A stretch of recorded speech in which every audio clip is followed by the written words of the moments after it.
My name is Brittany, and today I will be doing my presentation to a group of male uni students studying health at university in regards to domestic violence against men in Australia.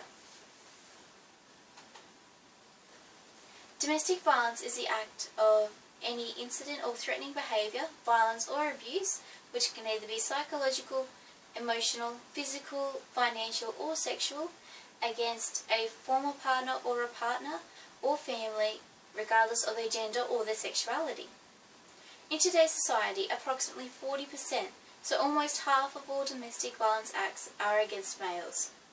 Usually this abuse is dismissed as something that just happens. However, if it were to happen to a woman, it would be much more severe and the penalties harsh.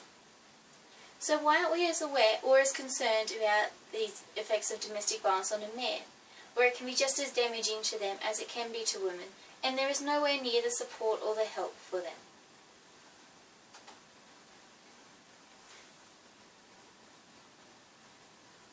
So this experiment was conducted in London earlier this year and documents the difference in the reactions between domestic violence against a man and domestic violence against a woman.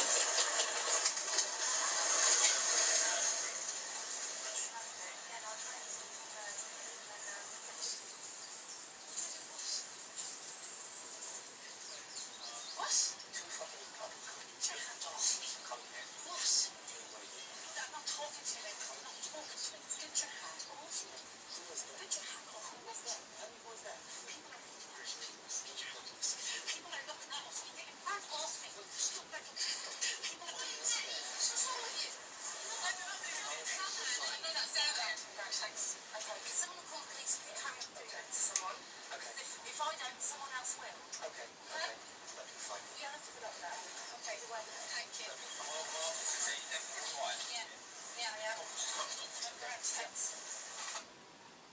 So that was the reaction of the society against domestic violence against a woman. Now we'll see the domestic violence against a man and their reaction.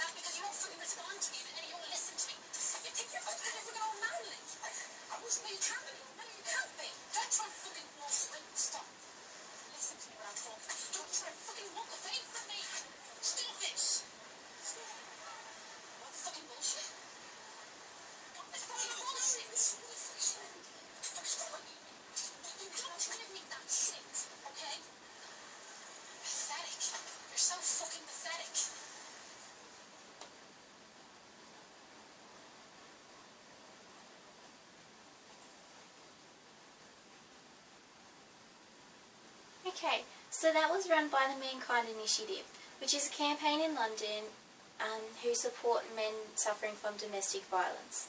And in the video you could see that when the woman was the victim, everyone came to help her, both male and female, offering to call the police, to offer her support, telling the man he can't do that to her. One man even offered her a safe place to stay until the police were there.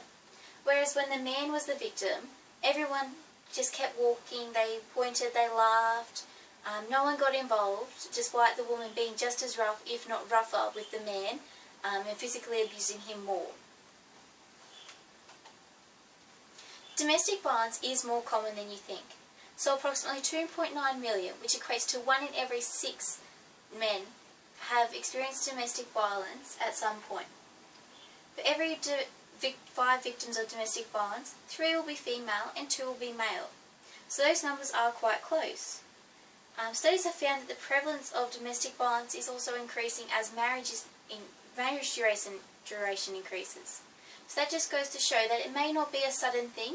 It may not start out as physical or sexual or financial. It may just be name calling, start out as very small comments, and it may build from there. So it may not be something that they notice, and that's why they may dismiss it as something that just happens, because they have grown used to it over time. There is a significantly larger rate of domestic violence in homosexual relationships. So that goes to show that it isn't always just female against male, it can be male against male. There's also a lot more domestic violence against men if the man has a long-term illness or disability. So this is because it brings feelings of frustration, guilt, anger, hatred towards each other, which fuels the violence and creates a very hurtful situation. 4% of men who actually suffer domestic violence will tell a health professional. So only 4% will. That just goes to show that even if men are coming out, they are not seeking the traditional avenues that you would see from a female, where they go to the doctor with their bruises and their broken limbs. So men are very private about the situation.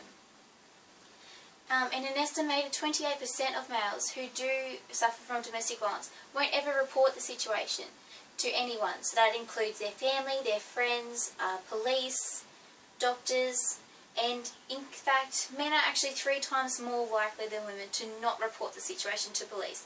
So therefore, the abusers are never reprimanded for their actions, and nothing is ever documented or reported. More married men than married women actually experience domestic violence. In fact, one man every fortnight is killed by a current or former partner. So that's a pretty frightening statistic when you think about it. And many of these abusers, so the males or females that are attacking the other males, actually have no mental history or criminal history. So it's not something that you can pick, and it can be quite random, and it may not be the sort of people that you think who are doing these acts of violence. So the effects on the male victims are much the same as you would see in a female victim. Men are made to feel very inadequate, emasculated, nervous, afraid and embarrassed about the situation. They have very great difficulty reporting incidences of assault, as they think nobody will believe them, and again, this may lead to them thinking that it's just something that happens because it's not seen as an important thing by the police or by people in the health sector. This is due to them being traditionally viewed more as dominant and superior gender. So they think that if they do report it and if they open up to people, that these people will see them as inferior both physically and emotionally. And that may lead to things like ridicule, and that will make them feel worse. Victims will also find it difficult to report incidences of domestic violence, as their attitudes towards male and female victims are very different. Not only in the very social class, so your family, friends, your colleagues who have their opinion on it, but also in the health sector. So somebody who thinks that maybe a male is not as affected as a female would have a different view on how the male comes in and how they react to that situation. In relation to that, it's also very important when they report it to the police. The police may just simply give the woman a warning, whereas domestic violence against a woman is a very severe case in the police, and they will be dealt with very harshly compared to that of a domestic violence against a man. They also feel that if they stay in the abusive relationship, that things will generally get better. And as we've seen, that if things get gradually worse in a marriage, that maybe it will change and it'll get better.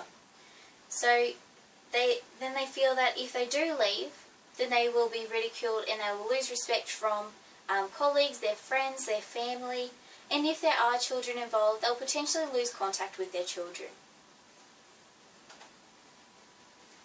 So some of the signs and symptoms to look out for if people are suffering from domestic abuse are things like difficulty sleeping and nightmares. So when you see them, they may see them a bit more highly strung or a bit more tired.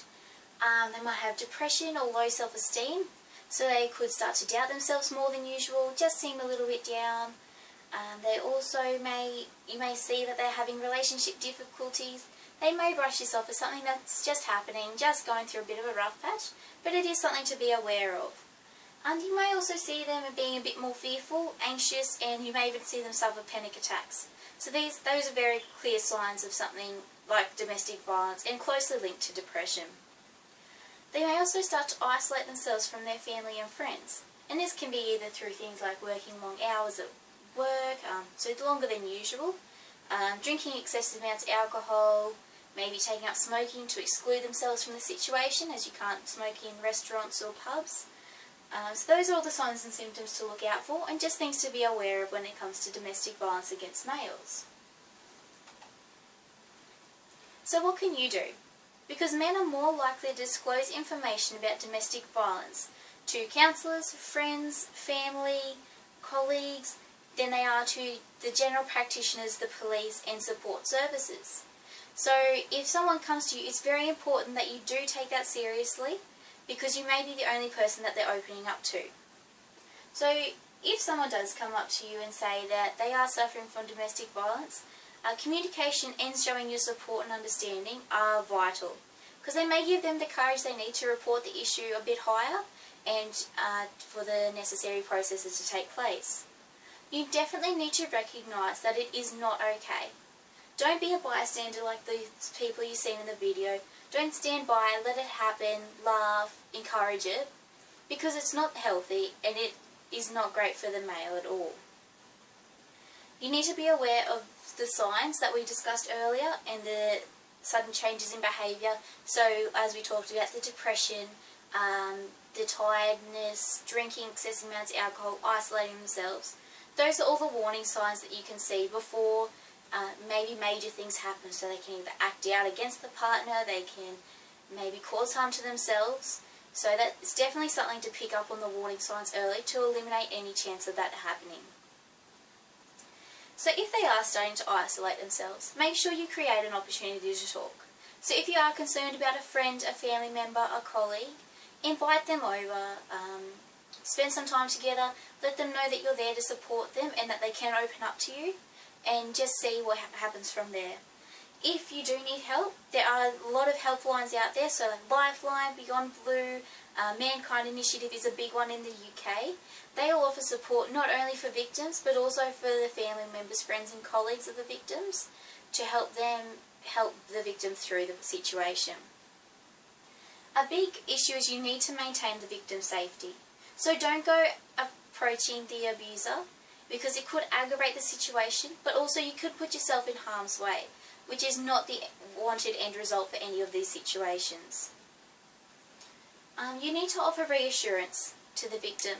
So you need to let them know that it is okay to report it, it is okay to feel bad about the situation, and that it's not an okay situation at all. And do not judge them.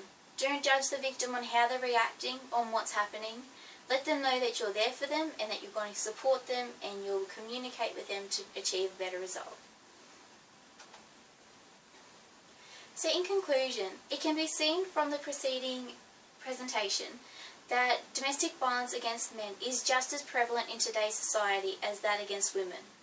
However, at the moment, there is nowhere near the amount of support or the amount of concern for the males as there is for the females. So, when it comes to domestic violence, you need to make sure that you are available to help someone. Don't be a bystander like those we've seen in the video earlier. Make sure that you are there to offer your support, offer counselling if need be, and help point them in the right direction to achieve the right results. Thank you.